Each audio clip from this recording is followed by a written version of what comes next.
Alors, est-ce que vous aimez la voile? Je sais qu'il y a quelqu'un qui aime la voile ici. Donc, aujourd'hui, vous savez, les voiliers modernes, ils ont des pilotes automatiques. Je ne sais pas si François a eu un pilote automatique. Oui, déjà? Oui, d'accord. Donc, c'est très vieux. Ça veut dire que la barre n'est plus tenue en permanence, mais on fait confiance à la technologie. Et c'est quelque chose de très précieux parce que quand on sait qu'une erreur de 3 degrés, c'est pas grand-chose finalement, 3 degrés, eh bien ça peut nous mener très très loin de là où on voulait aller. Par exemple, vous partez de La Rochelle, vous vous trompez de 3 degrés alors que vous vouliez aller à New York, vous vous retrouvez à 450 km en Virginie. Donc c'est quand même pas mal, c'est quand même pas mal. Et c'est pour ça qu'il y a un pilote automatique et que c'est appréciable. Parce que ça recalcule sans cesse la bonne trajectoire. Et finalement, eh bien, on devrait en faire autant dans nos vies personnelles. Recalculer sans cesse la bonne trajectoire. Régulièrement, il faut faire un petit contrôle. Quelle est la destination que nous visons? Quel est le but que nous nous sommes fixés pour nos vies dans le Seigneur? Alors c'est bien de se fixer de bons objectifs, mais ensuite il faut garder le cap, toujours garder le cap. Et ça c'est jusqu'au bout, et c'est ça qui est le plus dur. Autrefois, les matelots, ils recalculaient sans cesse la direction, le cap avec un compas. Alors, je ne sais pas comment ça fonctionne exactement, mais ils redressaient sans cesse, si jamais ils s'écartaient, j'imagine qu'ils s'écartaient très souvent, mais ils redressaient. Et on a besoin d'une remise en question dans nos vies, de faire des remises en question parce que c'est salutaire. Est-ce que c'est pas ce que Dieu attend de nous? Vous savez, quand vous trompez parce que vous êtes à La Rochelle, vous allez à New York et puis vous êtes égaré et puis vous êtes à 450 km, c'est pas très grave en soi. Mais par contre, quand on se trompe dans sa vie, alors là, ça c'est grave. Ça a des conséquences qui peuvent être vraiment dramatiques. On peut arriver à tel endroit, penser arriver à tel endroit, et puis pour finir, on est à un endroit mais complètement lointain, opposé, et pas du tout là où on voulait se rendre. Dans la Bible, souvent Dieu nous interpelle et il nous invite à nous remettre en question. C'est comme s'il voulait qu'on s'arrête et puis on vérifie le compas, que tout va bien, que c'est bien cadré. Alors le texte que j'aimerais prendre avec vous ce matin, c'est celui qui était affiché derrière moi, 2 Corinthiens 13, verset 5, qui dit « Examinez-vous vous-même pour savoir si vous êtes dans la foi, éprouvez-vous vous-même, ne reconnaissez-vous pas que Jésus-Christ est en vous, à moins peut-être que vous ne soyez désapprouvé. » Alors, il y a quelques années, je me souviens, il y avait un traité. Le titre, c'était « Faites un check-up de votre foi ». Voilà, un petit bilan de votre foi. Et ce verset, donc de 2 Corinthiens 13, 5, nous renvoie à des questions pour faire un bilan spirituel. Alors, première question, où en suis-je avec moi-même? Deuxième question, où en suis-je avec Jésus-Christ? Et troisième question, où en suis-je avec les autres? Examinez-vous vous-même pour savoir si vous êtes dans la foi, éprouvez-vous vous-même. Alors tout d'abord, il y a la nécessité de s'examiner soi-même. C'est une nécessité parce qu'on peut très vite se leurrer soi-même, se tromper soi-même. Notre analyse, elle n'est pas toujours très juste. C'est normal. On est des pécheurs, faibles, dans la chair. On ne peut pas se fier à 100% à soi-même. Et parfois, on peut penser, je suis dans la bonne direction, vraiment, je sais ce que je fais, et on sait où on va. Et puis en réalité, c'est pas du tout ça. La Bible nous dit dans les Proverbes, « Telle voie paraît droite à un homme, mais son issue, c'est la voie de la mort. » C'est la voie de la mort. Et donc on pense qu'on est sur la bonne voie, que c'est favorable, que c'est bon, que tout ira bien. Et puis en fait, c'est pas du tout ça. C'est pas du tout ça. On se trompe complètement. Pourtant la voie, elle paraissait droite, rectiligne, parfaite. Et puis l'issue, c'est pas ça. Regardez le Titanic. C'est incroyable, cette histoire, l'insubmersible des mers. 25 000 tonnes. On se disait, mais voilà, un navire tout tracé, Et puis finalement, un peu de glace là, et bam, terminé. Regardez l'A380. Wow, on s'est dit, oh mais alors lui, voilà, il va emmener des centaines de personnes de par le monde. Et aujourd'hui, la 380, eh ben, il coûte trop cher. C'est terminé, hein, on le range. Et ceux qui en ont acheté, qui sont neufs, ils sont bien embêtés. Ils ne savent pas comment ils vont gérer la chose. Et parfois, on peut être présomptueux sur soi-même. On pense qu'on a bien analysé, on comprend, on sait. On a de conseils à recevoir de personne. Personne. C'est comme le fils prodigue dans les évangiles. Vous vous souvenez de son histoire? Il s'est dit, oh, le bonheur, c'est en dehors de ma famille. C'est loin. C'est ça le bonheur. Et il voit sa voie qui est toute tracée, belle, couronnée de succès. Alors il dit à son père, mon père, donne-moi la part de bien qui doit me revenir. Il s'est engagé dans sa voie. Et puis après quelques années d'errance où il est brisé, vaincu, soudain il est prêt à s'examiner lui-même. Et c'est certain qu'on n'est pas toujours prêt à s'examiner soi-même. C'est quelque chose parfois qui est extrêmement difficile. On survole, on est à la surface de nos vies personnelles. Il y a ce qui est visible, il y a l'apparence, ce qui présente bien, voilà nos œuvres qui sont remarquables et les plus belles. Et on ne descend pas en dessous de la surface pour essayer de sonder un peu voilà, nos mobiles secrets, les raisons de telle ou telle action ou réaction. Et ce jeune homme, il s'était fourvoyé dans sa poursuite du bonheur. Et dans son élan, il était incapable de s'examiner lui-même.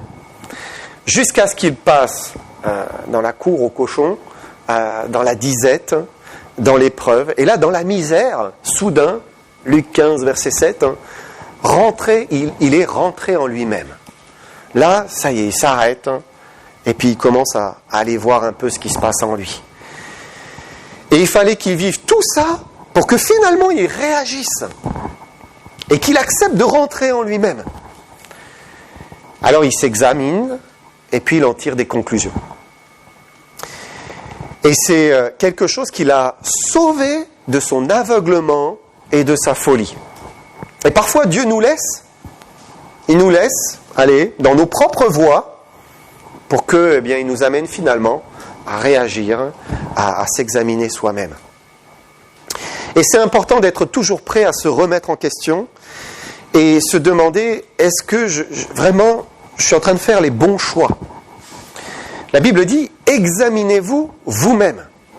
Donc c'est Dieu qui nous invite à faire cet examen de soi-même. Et c'est très important à comprendre, parce que quand on vient à l'église,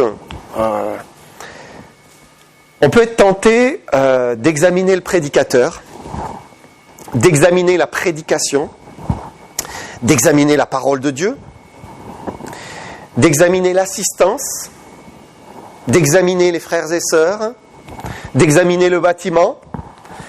Mais il ne s'agit pas d'examiner les choses ou les personnes autour de nous, il s'agit de s'examiner soi-même.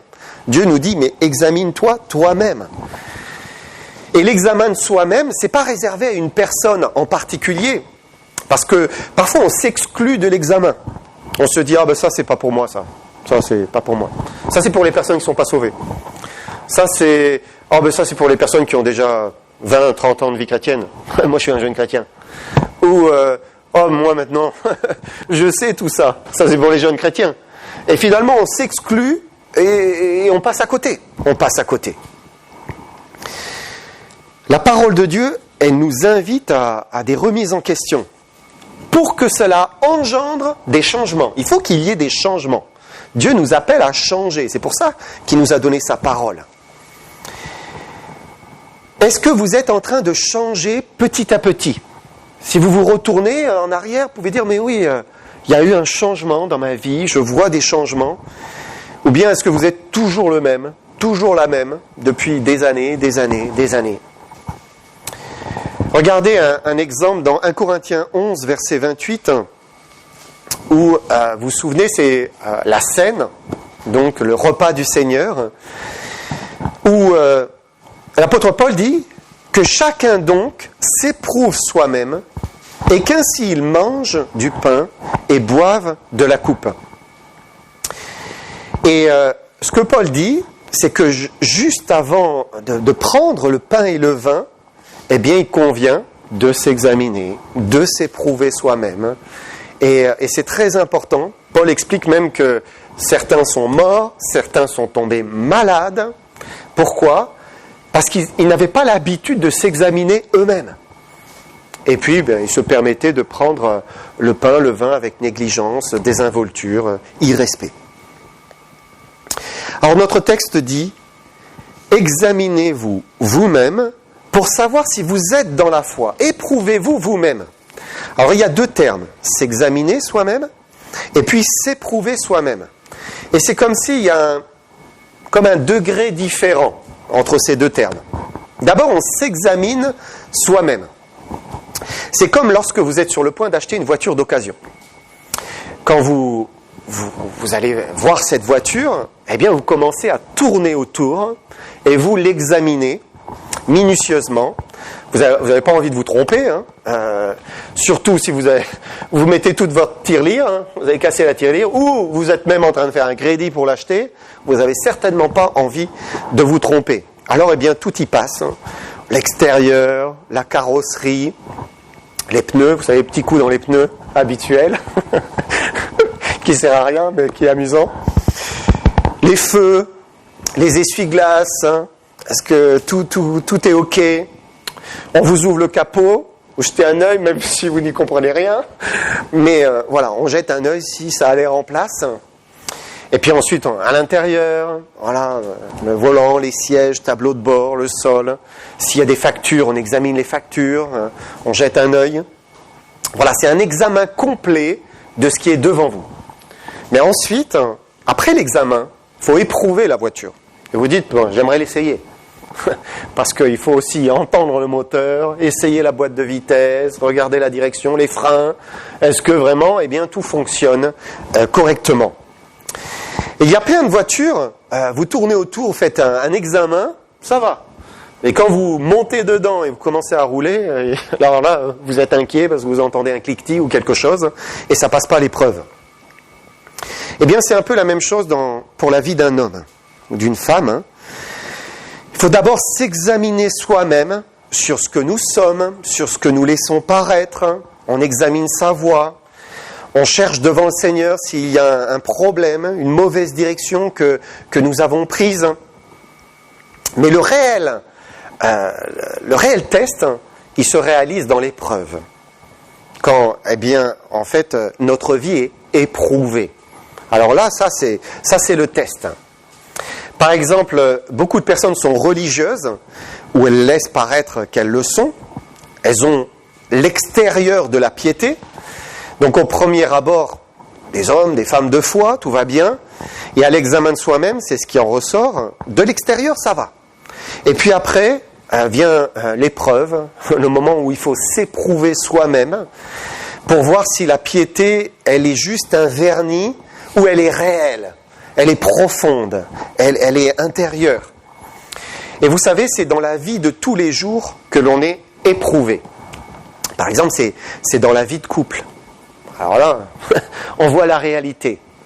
Ou bien c'est dans la vie de famille, hein, où là, eh bien, voilà, on est confrontés les uns avec les autres sans cesse. Hein. C'est aussi quand on est fatigué. Après une journée de travail, là, c'est un test, hein. C'est aussi dans nos heures libres, notre temps libre. C'est dans le contact avec les autres, le contact avec le monde, et puis le contact avec les enfants de Dieu. C'est dans notre désir d'être avec les enfants de Dieu, ou ne pas être. Hein. Comment suis-je dans la vie de tous les jours ? Quel est mon comportement ? Quelles sont mes habitudes ? Quelles sont mes relations avec ceux qui me côtoient ? Et il est bon de s'arrêter de temps en temps, de rentrer en soi-même et de se demander, mais est-ce que je suis en train de vivre réellement ce que Dieu attend de moi ? Pourquoi ? Parce qu'un jour, c'est Dieu qui nous examinera. Si on ne fait pas cet examen, mais c'est Dieu qui nous examinera. Et au lieu d'examiner les autres, eh bien, il faut s'habituer à s'examiner soi-même pour que, eh bien, voilà, tout se passe bien le jour où ce sera l'examen divin. Et c'est facile de regarder les autres, de juger les autres et de passer à côté de l'examen de soi-même. Et c'est exactement ce que Jésus nous dit quand il nous parle de la paille et de la poutre. C'est ça, c'est ça. Jésus dit, ôte premièrement la poutre de ton œil. Donc ça passe par un examen de soi-même, où on va se regarder d'abord soi-même. Et il faut absolument commencer par soi. Parce qu'on est prompt à dire, oh ben un tel, il est comme ceci, un tel est comme cela. Mais est-ce qu'on regarde ce qui ne va pas dans notre vie personnelle? Jésus a dit encore, on vous jugera du jugement dont vous jugez, et l'on vous mesurera avec la mesure dont vous mesurez. Et de nouveau, c'est l'examen de Dieu en fait. Dieu nous examinera. La Bible dit même, le jugement commencera par la maison de Dieu. La maison de Dieu. Alors, eh bien, il faut commencer par soi-même, pour que ça se passe bien pour nous par la suite. Maintenant, l'examen qui nous intéresse aussi, c'est celui de savoir si nous sommes dans la foi. Il dit, examinez-vous vous-même pour savoir si vous êtes dans la foi, éprouvez-vous vous-même. Et on peut être dans la foi ou en dehors de la foi. Et en fait, vous savez, il y a énormément de croyants non-croyants. C'est un paradoxe, hein ? Il y a plein de croyants non-croyants. Ça, c'est la réalité. Je veux dire par là qu'ils croient, mais en fait, ils n'ont pas réellement expérimenté la vie par la foi en Jésus-Christ. Hein. Ils ne sont pas encore au Seigneur. Ils ne savent pas ce que c'est que d'être dans la foi au Fils de Dieu, de vivre par la foi. Alors récemment, vous avez peut-être entendu donc la société d'Elon Musk, le patron de Tesla, donc SpaceX, ça vous dit quelque chose ? Donc ça fait tout un scoop dans les infos, hein, parce que les USA sont maintenant de nouveau en mesure d'envoyer des cosmonautes dans le ciel sans passer par la Russie et leur Spoutnik. Et vous avez peut-être vu donc ces deux astronautes qui sont partis très récemment, et il faut faire confiance quand même pour donner sa vie, hein, être prêt à monter dans une fusée qui est une société privée, c'est une première, c'est quand même quelque chose.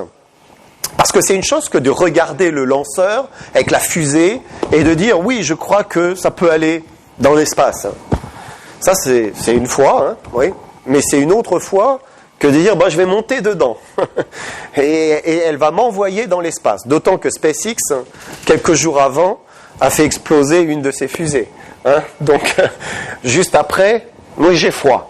Hein, c'est la foi, c'est une vraie foi. Faire confiance, hein, et monter dans ce lanceur. C'est croire que l'on peut faire entièrement confiance, ici à SpaceX. Mais la question c'est, est-ce que nous faisons entièrement confiance à Jésus-Christ ? C'est ça la question. Paul dit, examinez-vous vous-même pour savoir si vous êtes dans la foi. Est-ce que nous sommes dans la foi au Seigneur Jésus-Christ ? Une foi qui va se reposer entièrement sur lui. Une foi qui s'abandonne à lui. Est-ce que l'on croit vraiment en lui ? Et on est prêt à se livrer entièrement à lui. Faire entièrement confiance à Jésus, ça signifie que je place 0% de confiance en moi-même. 0% de confiance dans ce que j'ai fait, dans mes œuvres les plus belles. 0% dans le fait que je ne suis pas un grand pécheur quand même. Dieu aura compassion. 0% dans ma piété. 0% peut-être dans le fait que j'ai été baptisé. 0%. Mais je place 100% de confiance en Jésus-Christ et en son œuvre, en ce qu'il a fait pour moi. Ça, c'est faire entièrement confiance à Jésus-Christ. Et croire de cette manière, c'est monter à bord. Comme là, je fais confiance à SpaceX, je monte à bord, je suis prêt à donner ma vie. Eh bien, est-ce que je suis prêt à donner ma vie à Jésus-Christ pour le servir, pour lui obéir ? Parce que je crois qu'il est mort pour moi. La suite du verset nous dit, « Ne reconnaissez-vous pas que Jésus-Christ est en vous. Alors, bien, est-ce que Jésus-Christ est en vous? Est-ce que vous en êtes sûr? Vraiment sûr? C'est la question que Paul pose parce que dans toutes les assemblées, eh bien, certaines personnes ne sont pas sauvées. Donc, dans les épîtres, régulièrement, eh bien, il lance une question comme ça, comme celle-ci, en 2 Corinthiens, parce qu'il sait que des personnes ne sont pas sauvées. L'Église est ouverte. On y entre librement et Dieu seul connaît réellement nos cœurs. Et donc cet appel, il a sa place pour que personne ne puisse être dans l'Église et se leurrer soi-même, se tromper soi-même sur son salut. Dans l'Église, on a eu des personnes par le passé qui sont entrées, on a cru qu'eux, et puis finalement, eh ben c'était pas du tout ça. C'était pas du tout ça. L'apôtre Jean dit en 1 Jean 2, 19, 1 Jean 2, 19, il dit « Ils sont sortis du milieu de nous, mais ils n'étaient pas des nôtres. Car s'ils avaient été des nôtres, ils seraient demeurés avec nous. Mais cela est arrivé afin qu'il soit manifeste que tous ne sont pas des nôtres. » Et la question que Paul pose, c'est « Ne reconnaissez-vous pas que Jésus-Christ est en vous ?» Il est en vous. À moins peut-être que vous ne soyez désapprouvés.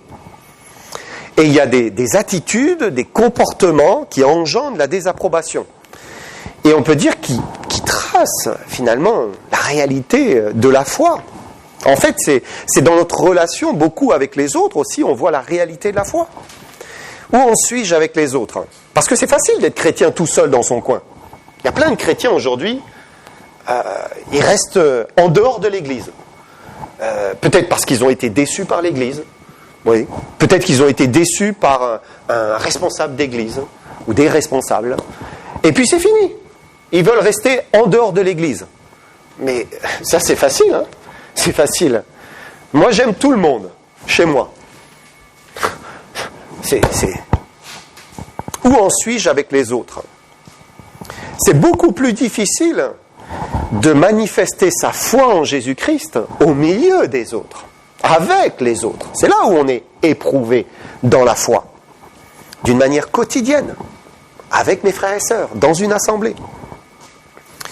Et on peut se leurrer facilement et rester à l'écart et se dire « moi je suis quand même bien, hein. J'assure avec mon Seigneur ». Mais c'est autre chose quand je me mets en contact avec les autres. Parce que c'est là où je vais changer. Je suis obligé de changer. Parce que si je ne change pas, il va y avoir des étincelles. Hein. Donc, je suis obligé de changer. Et c'est là où se révèle la réalité de ma foi. La réalité de l'amour de Dieu qui est en moi. À quel point j'aime mon Dieu et mon Dieu aime au travers de moi. À quel point le Saint-Esprit agit en moi. C'est là où tout est révélé. Ne reconnaissez-vous pas que Jésus-Christ est en vous, à moins peut-être que vous ne soyez désapprouvés. Et ça, c'est le test qui ne trompe pas. Et si Paul dit cela, c'est que certains parmi les Corinthiens étaient peut-être beaucoup sur l'apparence de la piété et de la religion, de la foi, mais voilà, hein, quand on grattait un petit peu, eh ben, c'était pas du tout ça. Regardez ce qu'il dit un petit peu avant dans notre texte, hein, en 2 Corinthiens 12, verset 20. Il dit « Car je crains de ne pas vous trouver à mon arrivée tel que je voudrais, et d'être moi-même trouvé par vous tel que vous ne voudriez pas. Je crains de trouver des querelles, de la jalousie, des animosités, des rivalités, des médisances, des calomnies, de l'orgueil, des troubles. » Et là, il dit, mais c'est pas normal tout ça. Les querelles, les jalousies, les animosités, les rivalités, les médisances, par derrière, les calomnies, l'orgueil, le trouble, ça ne doit pas être dans l'Église de Jésus-Christ. Ça ne doit pas être. C'est contraire à l'esprit que Dieu a mis dans nos cœurs. Et ça, eh bien, ce n'est que le produit de la chair. C'est le produit de la chair. Si on a reçu Jésus-Christ, il doit y avoir un changement, même si, bien sûr, on est des pécheurs, hein, on est des chrétiens, toujours pécheurs, sans cesse on a besoin de la grâce de Dieu, de nous repentir et de compter sur Jésus-Christ, mais toutes ces choses ne doivent pas avoir d'emprise sur nous. La conversion, elle amène une transformation. Et n'importe quelle animosité ou querelle doit se terminer par un pardon et une réconciliation. Pardon, réconciliation. Un pardon accordé, un pardon demandé. Est-ce que je pardonne? Et est-ce que je suis capable de m'humilier si quelqu'un a quelque chose à me reprocher? De demander pardon pour un mauvais comportement, une mauvaise parole prononcée, quelque chose que je n'aurais pas dû faire peut-être. Si Jésus-Christ est en moi, j'en suis capable. J'en suis capable. Et je vais le faire par sa force et par sa grâce. Parce qu'il n'est pas possible que Christ soit en moi et en même temps que j'entretienne des choses qui sont contraires à la nature profonde qui est en moi. C'est pas possible. De même, les pensées de jalousie, de rivalité, ça n'a pas lieu d'être. Pas lieu d'être. C'est au contraire l'unité, l'amour, l'abnégation, le renoncement qui doivent être en nous. On ne va pas non plus dire du mal des autres. Vous savez combien nos langues sont terribles. Elles sont terribles. Acerbes, tranchantes, blessantes. Elles peuvent salir une réputation. Inventer même. Inventer dans le sens où c'est la vérité, mais on va aller un peu pousser vers le bord. Hein. Vous voyez, on joue avec la vérité parfois. Hein.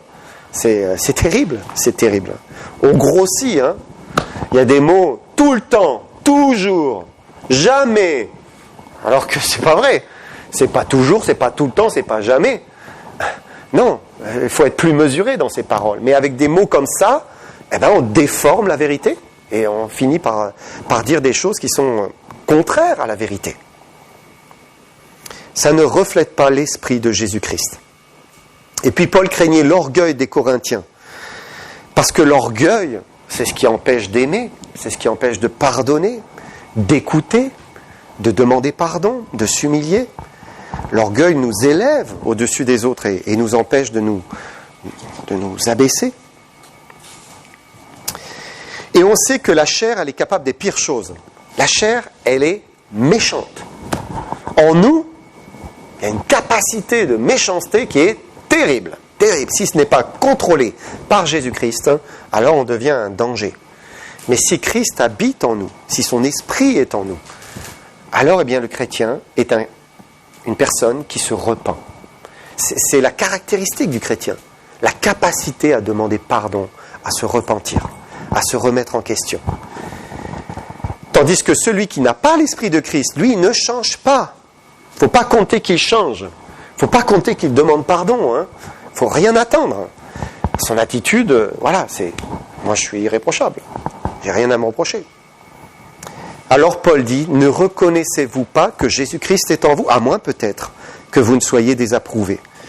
Et un chrétien, il n'est pas parfait. C'est certain, c'est un pécheur, il est dans un vase faible, fragile, mais Jésus-Christ en lui, c'est ce qui change tout. C'est ce qui le rend capable de changer, de s'humilier, devant les hommes et devant Dieu. Alors, eh bien, 3 questions. Où en suis-je avec moi-même ? Où en suis-je avec Jésus-Christ ?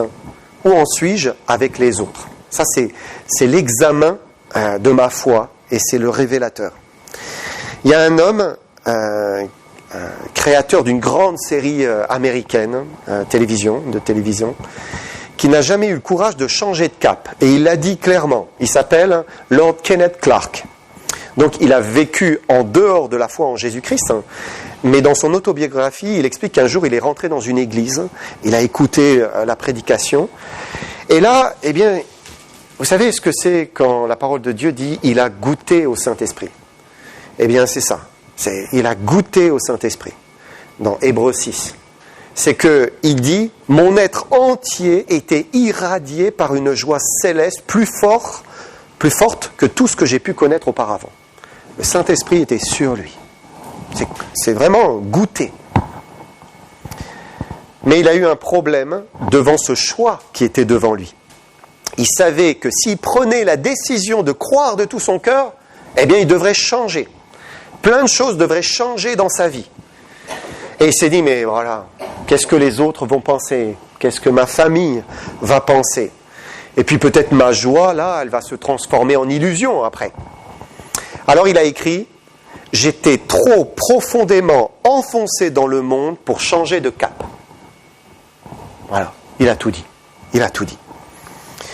Et il faut du courage pour s'examiner soi-même devant la parole de Dieu, de dire « je me suis trompé de cap » et ensuite de changer de cap. Quelques degrés, ça suffit pour se retrouver très très loin, bercé dans ses illusions.